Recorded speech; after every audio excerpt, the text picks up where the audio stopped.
So, hi everyone, this is Sanjana from Mockat, and Vignesh and I have been talking about our CAT journey for long. But I mean, we've been taking this exam year on year, and we're 99.9 percentile, right? So today we thought we'll do something different, and we'll highlight the experiences that some of our students have had and how their CAT prep journey has been, and hopefully that helps. So I'm starting this session with Simran, and she'll tell you about herself, but her story, I think, is something which will inspire pretty much everybody who watches this. So on that note, hi Simran, thanks for doing this, and why don't you just tell us a little bit about yourself? Yes, hi ma'am. I'm Simran Pukulangra, and I've done my bachelor's in design from NIFT Delhi. And post which I did UI UX work with Wipro, and then I did proper marketing.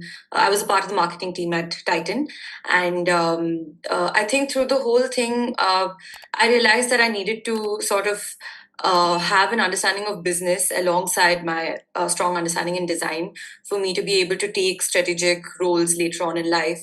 And I do see myself somewhere down the line in those sort of positions, and that's when I decided I wanted to do an MBA. And that's when I started off on this journey with you. And I've come a long way. It's been a 2 year long journey, but I've learned a lot, and it's been a path of progress for me. So, Right. Yeah, absolutely. And that part about learning is absolutely right because you've put in a lot of effort. See, you've been someone, of course, whose scores have always been good, right? But you've not had maths after your 10th. So those yes. last 5 or 6 years, you had completely lost touch with maths. Yes, And from completely. there, you've gone to, getting a quant percentile of 99.7. And in fact, I remember you telling me that, that 99.7 was something which is even better than, your 99.96 overall. So just tell me a little bit about how you did your quant prep. What are the things that worked for you? Right. So I would say I have eaten Vignesh sir's brains out after every class because I used to do a lot of practice questions on my own, and whatever used to be given to us in terms of the speed tests and of course all the material that you give us for practice. I used to do everything diligently after every class because he gave some very interesting ways of tackling the arithmetic part of they were very fast, and I feel like a lot of practice was required for me to actually start doing it without thinking too much. And that's where I think I did a lot of practice. I used to go back to sir after every class. He used to sit with me certain classes, and we used to solve them. And all of that has really helped me a lot. I think when it came to CAT 2022, I did a lot of focus on actually building my concepts more than practicing actual sums. So I would say that some sort of an advice here would be to, of course, you have to go through your concepts off and on, probably monthly or something. But I would say that doing those actual sums and problems is what's going to improve speed, accuracy, and your confidence in tackling any problem that comes to you. So don't forget doing that practice, other than, of course, going through your concepts. Yeah, that's actually a great point, and I think you also made very good use of the concept revision. So, for everybody's benefit, I'll just explain this. So, we have our own concept videos, and then we have live classes and practice questions, which she was speaking about. But we also have this feature called concept revision, where you're not going to go through a 2 or a 3 hour lesson again, but you have 15 to 30-minute videos where the concepts are just explained again by Vignesh. So, and I think another thing you did well was also taking a lot of mocks. I mean, we do a test taking strategy session after every mock, right? I don't think you missed a single one.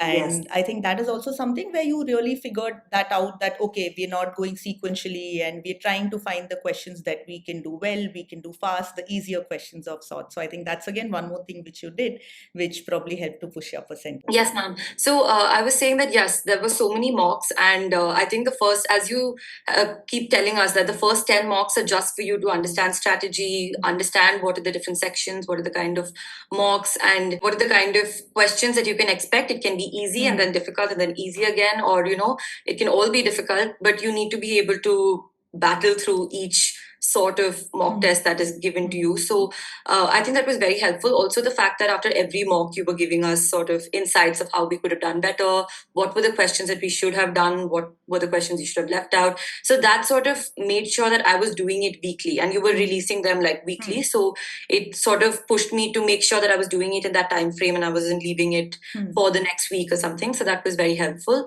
And of course, the fact that you were sort of making different difficulty levels for each section was nice, because you didn't know what was coming at you in every mock. Yeah, and that's actually something which has changed, since COVID. Because Simran, you've obviously not given these exams before, but what used to happen in that CAT 2017-18 times is we used to have 2 slots, 3 hours each, and every year one section could be difficult. So you could have in 2017 a very easy verbal versus in 2019, the verbal section was really tough. So things like that.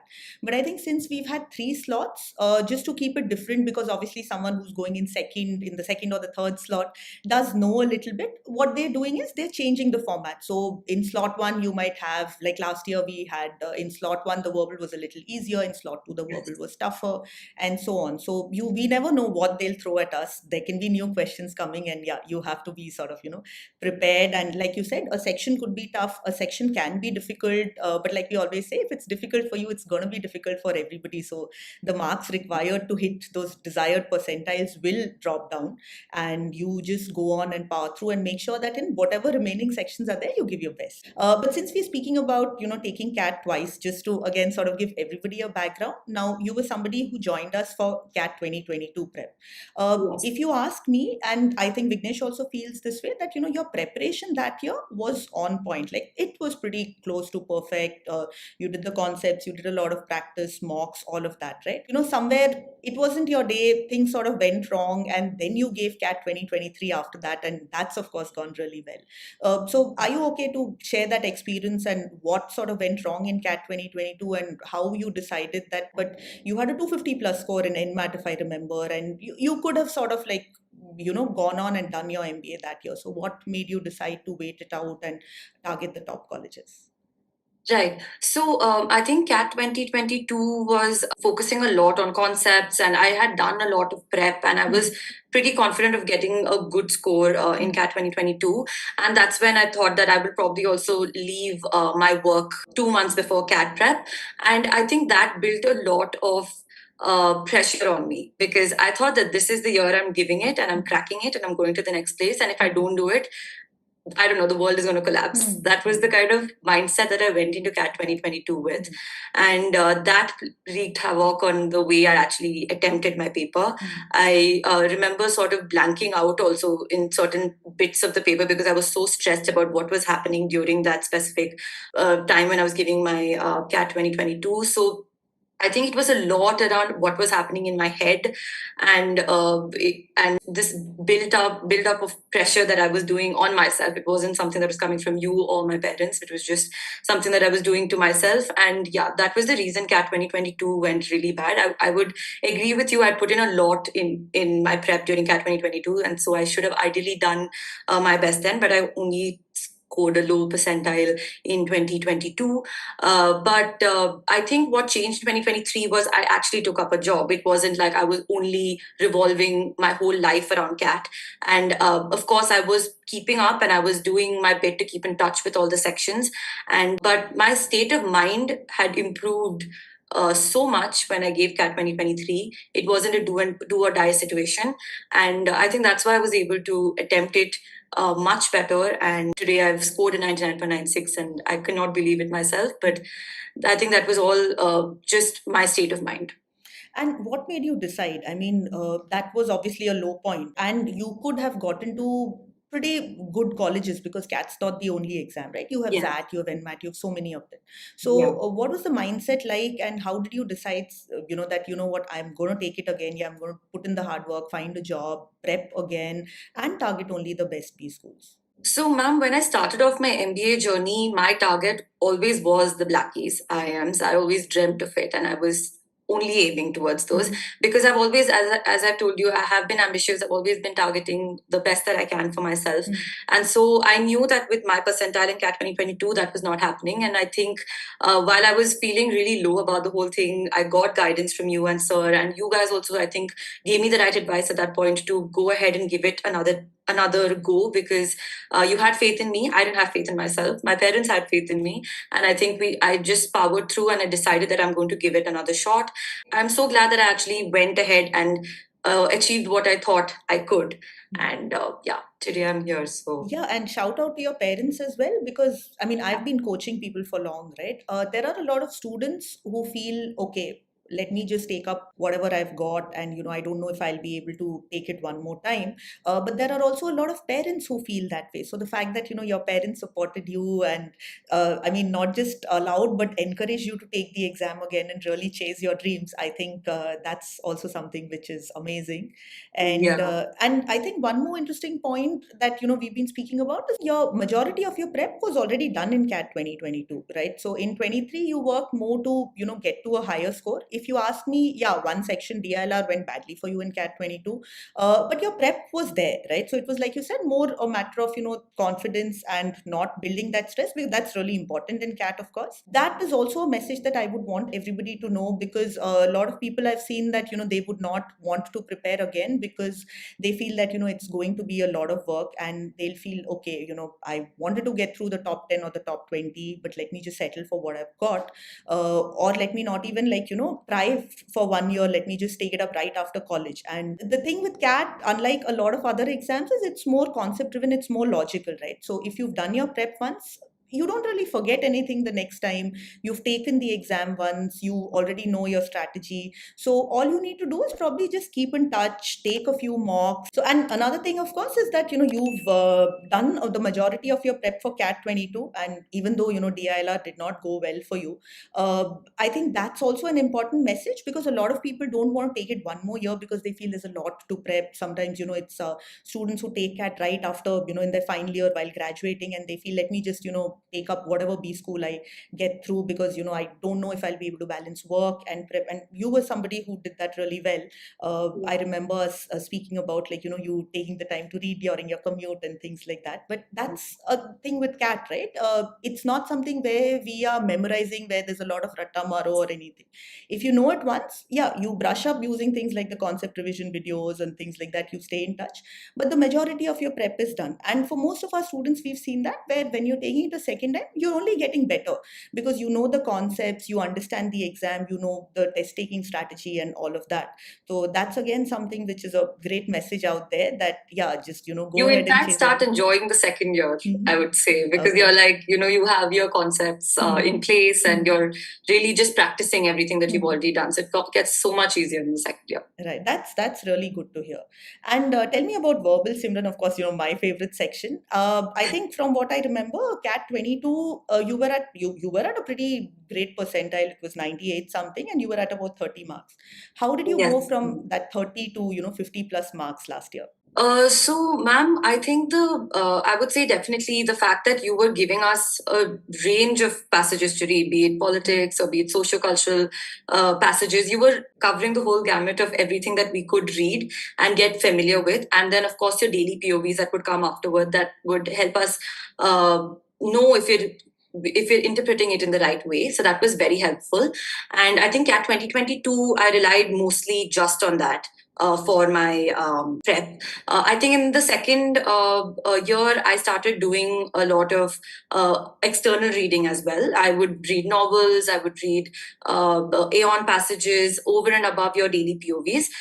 I think, increased the amount of reading per day. And that actually helped me increase, because I think that one thing of reading every day is so crucial, because I was actually able to do the whole section. I think other than two questions, I was able to answer all of them. And that speed increases of comprehension so much with daily reading. You It become is more comfortable with all these unimaginable. genres, like Yes. more abstract ones, like you spoke about Aeon, so philosophy and psychology and all. Yeah. You just become confident, and you can read and understand them faster. Yes. And of course, I mean, even with the passages that you give us, I would urge everyone to actually read them on their own, create their own opinion about it before they go through your POVs, and then see if it's tallying well together. Right. So in fact, that's one initiative which I've started this year, because like you said, a lot of people, they would read it and maybe go straight to my POV. Yeah. So what I'm encouraging students to do this year, our classroom students, is that, just read the article, don't look at the POV, just send it to me and I will give you feedback. So we Right. actually have quite a few, interested students who are doing it pretty much on a daily basis, where they would read it. And, some people do it like pretty late at night. And the thing about you that we spoke about, where maybe, you're reading it on your commute back from work. And that's something which I tell people, right? You might not be able to go through a 1 hour lesson, but you might have a coffee break, or even if you're a college student, in between a couple of classes or during your commute or whenever you have some time off.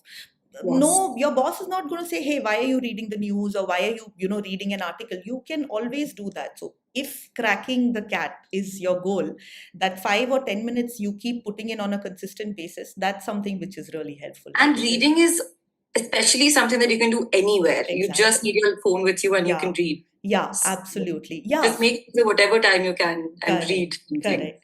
Great. Yeah, that's exactly the message that I think I keep telling people. So that's really good. And yeah, so I mean, you obviously had a great percentile, and just take us through your interview prep and how you prepared, and how was your experience and what was your mindset?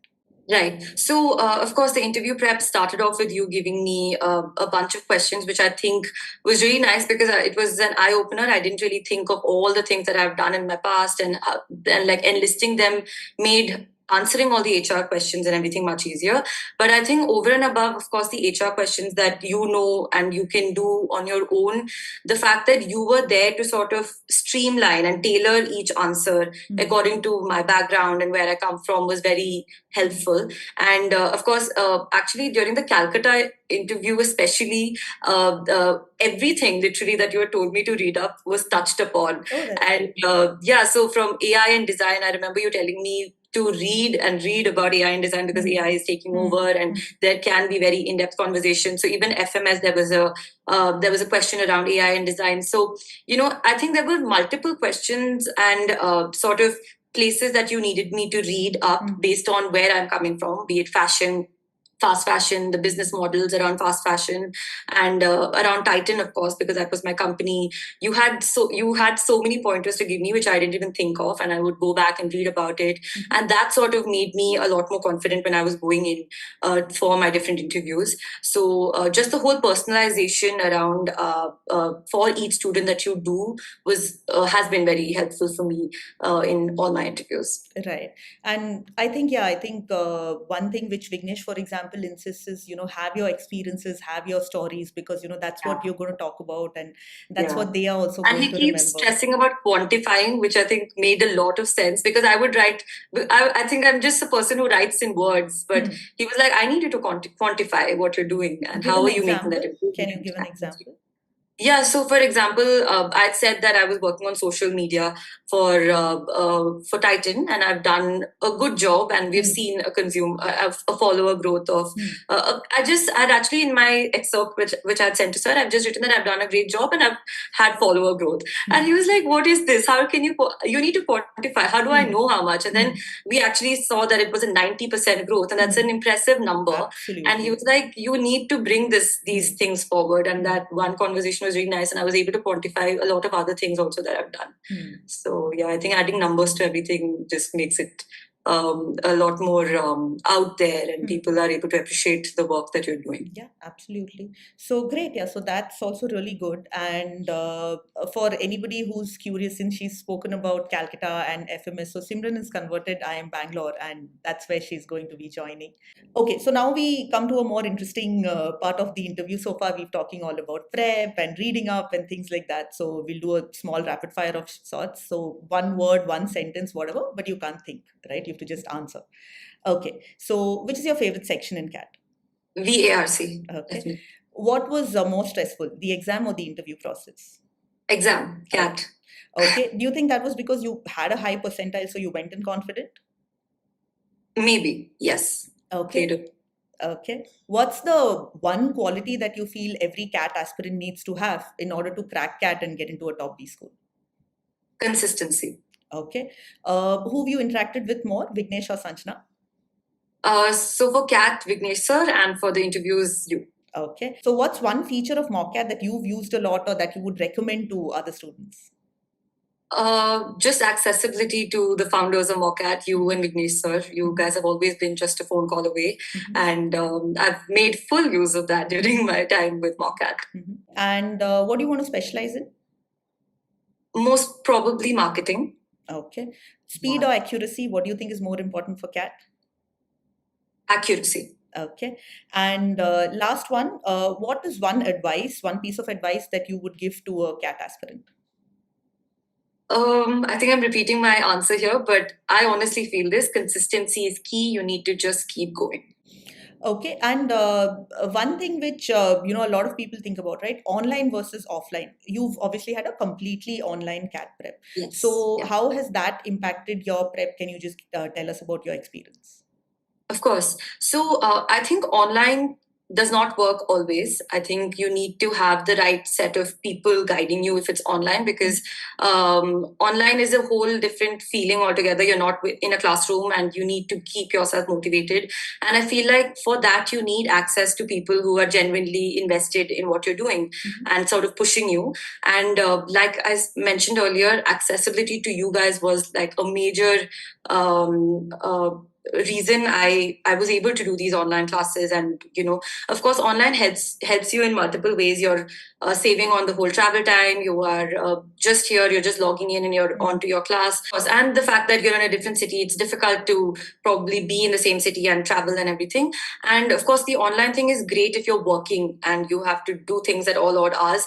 It was just so easy to reach out to you. And in online mode, of course, there were times when I would stay back with Vignesh sir during multiple classes, get his feedback and his interpretation of a certain problem and how I did it. So I think just having the right kind of mentors if you're doing it online is key to be able to do your CAT prep online. Right. So I would say online is a great way to do it. That's great to hear, and also like clarifying the part about her staying late. So the way the classroom pack is structured at MockCat is we will start the classes in the evening at 8:30. So that's a time when it's convenient for most people.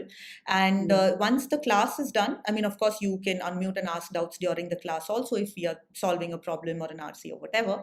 But then we have the doubt clearing session where it's open, and we'll sort of like have that as long as the students have doubts. And you, yes, definitely were somebody who's been working hard and bringing up all the doubts that you have, and making sure that you are understanding the concept fully. And I think not just you, I think a lot of the students who stay back till the end, sometimes even when if they don't have doubts, but they're learning from others' doubts, I've pretty much seen all of them do well. So I think hard work and consistency, like you said, really pays off. And thanks a lot, Simran. I think it's been really fun. I think just interacting with you over the last 2 years. And I'm sure, like I said, I'm sure that, your entire experience is something which will inspire a lot of people.